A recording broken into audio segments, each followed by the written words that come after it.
I spoke to you, I think it must have been earlier this year, where you spoke about how you'll work until the very end.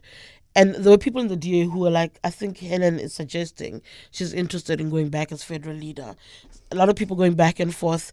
They got very jittery, Helen. Don't look at me. It's people in your party wondering about what's the next direction for you as far as the leadership is concerned. And I know people in the ANC wouldn't mind having to deal with you in a leadership position than the current. Well, the worst thing that can happen to me and my political future is to get praised by the ANC. That's very serious. But, frankly, there's never been a question ever, amongst anybody who knows anything in my party that I was going to come back as the leader. Never. I was never going to do that.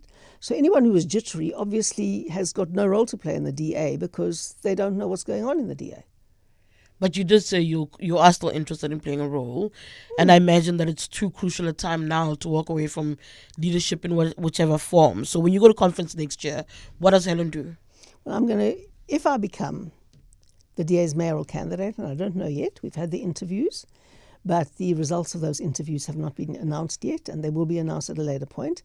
If it so happens that I am chosen as the DA's mayoral candidate for Johannesburg, then I will step down as chair of the Federal Council.